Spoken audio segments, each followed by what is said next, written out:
Hello students, welcome to Mid Benches classes. Hello students, so let's start with our problem set. As you know, we are doing lesson number 3 of Max 1 arithmetic progression and we have completed till question number 11 the problem set. आज हम question number 12 start करेंगे. तो क्या कहा गया है इसमें?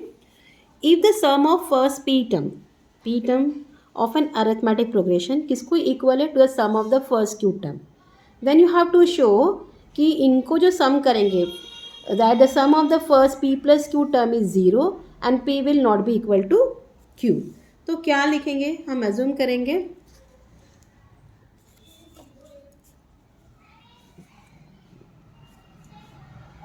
Late a be the first term and d be the common difference. Fine. Of the given arithmetic progression. Then say sum of the first p term is equal to sum of the first q term. ये आपको already बोला गया है. It is given over here. So कौन सा formula use करेंगे? Sn equal n upon two into two ए plus n minus one into D. So n क्या है? हमारा p है, तो यहाँ करेंगे p upon two into two A plus p minus one into D is equal to q upon two into two A plus q minus one into d. इतना part clear ना? अभी हमको ये 2 निकालना है. इसके लिए हम क्या करेंगे? मल्टीप्लाई करेंगे बोथ साइड बाय 2, तो ये 2 हट जाएगा हमारा.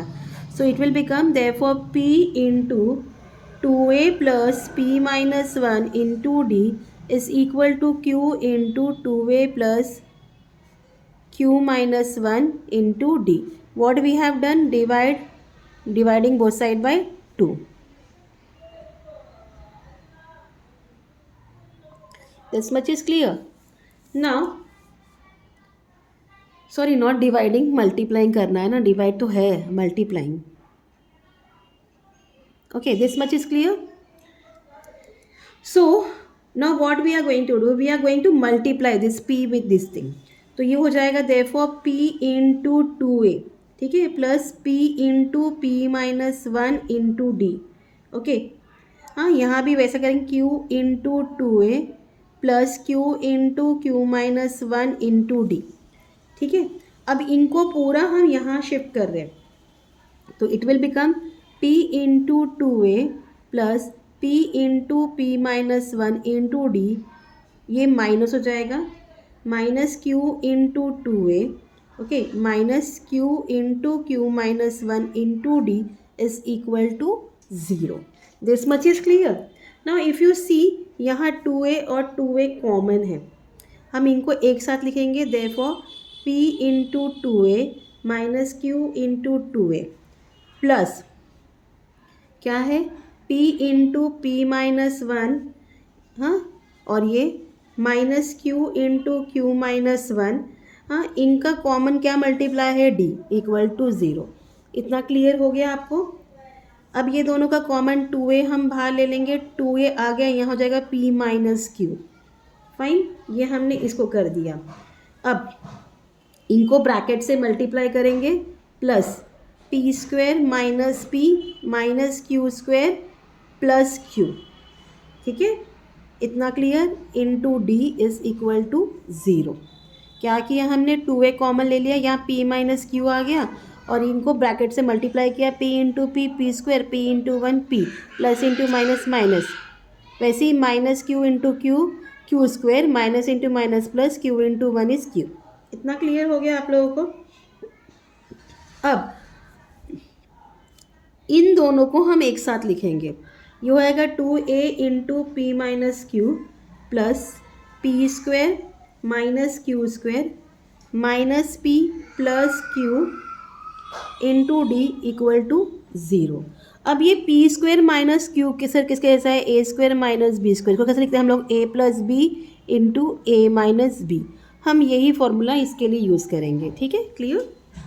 सो now therefore two a into P minus q plus क्या बोला मैंने यहाँ p plus Q into P minus Q हो जाएगा ये, माइनस इसको हम माइनस बाहर लेते हैं, इसको भी ब्रैकेट में लिखते हैं, it will become p minus Q, क्योंकि ब्रैकेट जब ओपन कर तो ये प्लस हो जाना चाहिए, ठीक है। This much is clear. अब if you see here,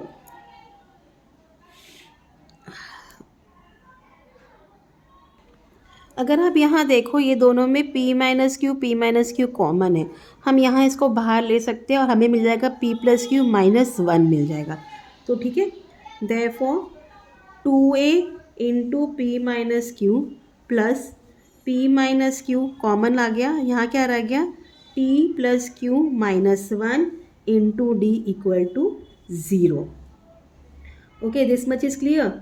now अब ये 2a को हम यहाँ शिफ्ट कर देते हैं, तो therefore p minus Q, 2a को शिफ्ट नहीं करेंगे, p माइनस क्यू कॉमन ले लेंगे यहाँ और यहाँ, ठीक है। ये p माइनस क्यू हो गया, तो यहाँ क्या बच गया हमारे पास, into 2a plus this one, p plus q minus 1 into D is equal to 0।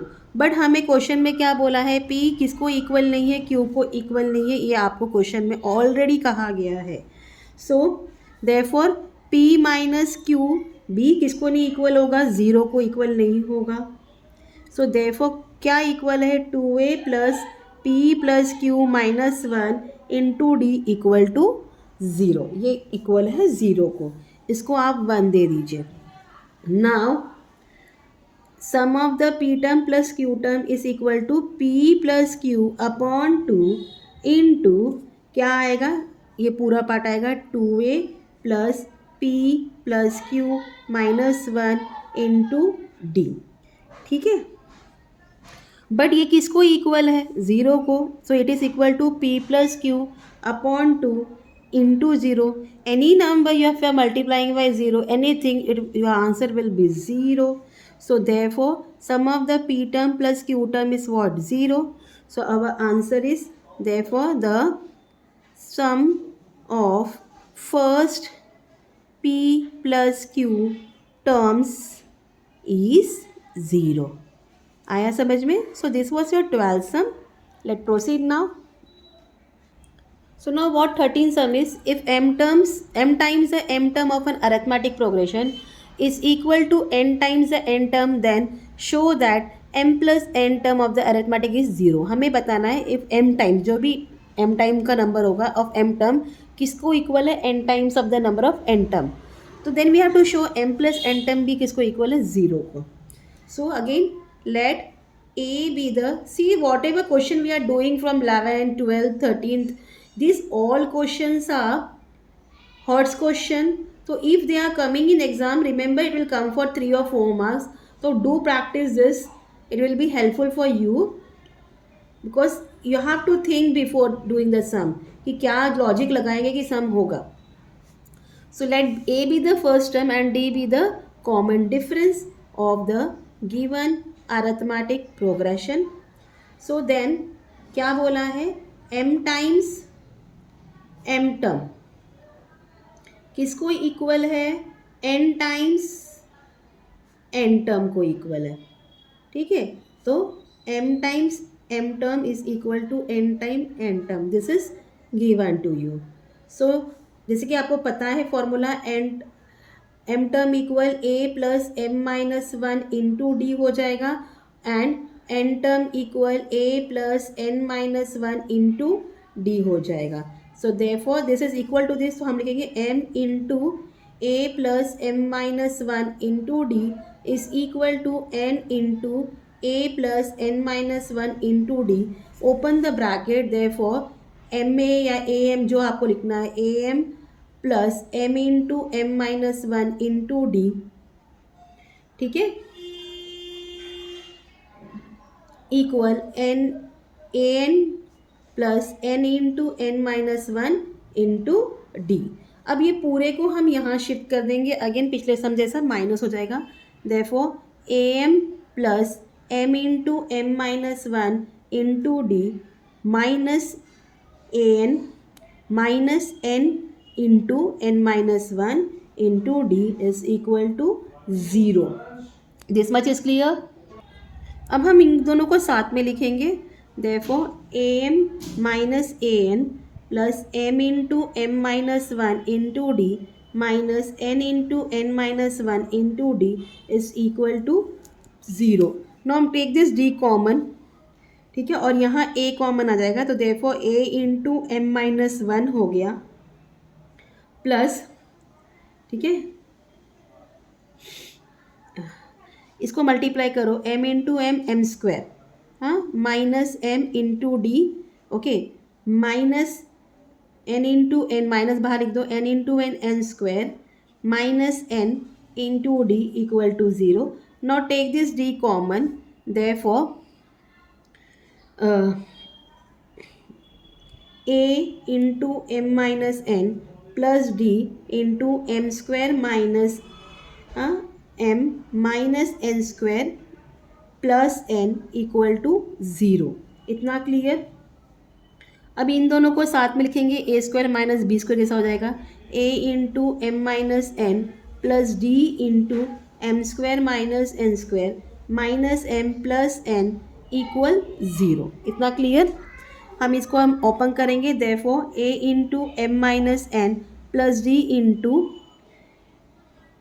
ये हो जाएगा m plus n into m minus n, हाँ, और यहाँ का माइनस आप बाहर ले लीजिए, इसको बाहर अगर ले लेंगे तो हम हो जाएगा यहाँ m minus n equal to 0. यहाँ हमने क्या किया, m square minus n square को क्या किया, m plus n into m minus n किया, since a square minus b square किसको इक्वल है, a plus b into a minus b को, इसलिए हो गया. अब if you see m minus n common है, अगर ये बाहर इसमें लेंगे तो m plus n minus one मिल जाएगा आपको, तो therefore a into m minus n plus d into, यहाँ हम लिखेंगे m minus n into m plus n minus one equal to 0. Fine. Now this two is common, हम बाहर ले लेंगे इसको, m माइनस एन कॉमन है, अंदर आएगा a plus d into m plus n minus one equal to 0. Fine. So अब हम लोग क्या करेंगे, डिवाइडिंग करेंगे both side by m, dividing by m minus n करेंगे, बोथ साइड किधर इधर भी किया तो आपको वही आंसर आना है. तो dividing by m minus n किया तो क्या होता है, a plus d into m plus n minus one equal 0 मिलता है. यहाँ हमने क्या किया, dividing by m minus n किया, क्यों, since m minus n is not equal to 0, इसको 1 दे दिया. नाउ आपको क्या बोला है, m plus n term of the, क्या मिला हमें, arithmetic progression a plus m plus n minus one into d मिला है, इसको 2 दे दो, from 1 and 2, m plus nth term of the arithmetic progression is 0. So ये आपका कौन सा सम था, 13 सम. अब 14 सम हमारा जो है एक्टिविटी सम है, हम उस तरीके से ही करेंगे. Okay. So what has been given in question number 14, if rupees 1000 is invested at 10% simple interest, ठीक है, 1000 रुपये 10% इंटरेस्ट से भरा गया, तो check at the end of every year, हर साल के एंड में आपको देखना है, if the total interest amount is in arithmetic, अगर इंटरेस्ट जो है अरिथमेटिक प्रोग्रेशन में है, so if this is in arithmetic then find interest amount after 20 year. अगर वो अरिथमेटिक प्रोग्रेशन में, तो आपको क्या फाइंड करना है, 20 साल में कितना उसका इंटरेस्ट अमाउंट होगा. For this you have to complete the activity. As you know, simple interest equal principal into rate of interest into period upon 100 है. तो सिंपल इंटरेस्ट आफ्टर 1 ईयर जो अमाउंट था प्रिंसिपल 1000 है, इंटू 10 इंटू 1 अपॉन 100, तो ये 0 0 cut हो गया, 10 10 सा क्या हो गया 100, तो पहले इसमें कितना आ गया 100 आ गया. ठीक है, रुपीस लिख दीजिए आप आगे चाहिए तो, नहीं भी लिखा हो तो. अब इसमें कितना आ गया 2 ईयर्स में 200 रुपीज़ आ गया. अब इसमें आएगा 1000 इंटू 10 इंटू 3, अगेन यहाँ कट हुआ, कितना आपको मिला 300 मिल गया. So according to this simple interest, अगर फर्स्ट ईयर में 100 है, सेकेंड ईयर में 200 है, थर्ड ईयर में 300 है, तो क्या होगा 4 5 6 ईयर में क्या होगा 400 500 एंड 600 रेस्पेक्टिवली. तो इसका मतलब क्या मिल रहा है हमको, डिफरेंस कितना मिल रहा है, 100 का डिफरेंस मिल रहा है। और फर्स्ट टर्म कितना है, ए कितना है, 100 है। तो टर्म 20 क्या होगा, ए जो amount of simple interest after 20 years, तो हम एन टर्म ढूंढेंगे, n term equal a plus n minus 1 into d. तो term 20 equal a is 100 plus 20 minus 1 into 100। तो इसको सॉल्व करिए, 100 plus 20 minus 1 is what, 19 into 100, 100 plus 1900 it's equal to 2000, है ना। तो कितना अमाउंट है, 2000। So amount of simple interest after 20 year is ₹2000। Hope आपको ये लेसन समझ में आया हो। अगर आपको कोई भी क्वेरीज है, please let me know in comment. And study hard students, please do like, share and subscribe my channel, and thank you for watching. Take care, bye.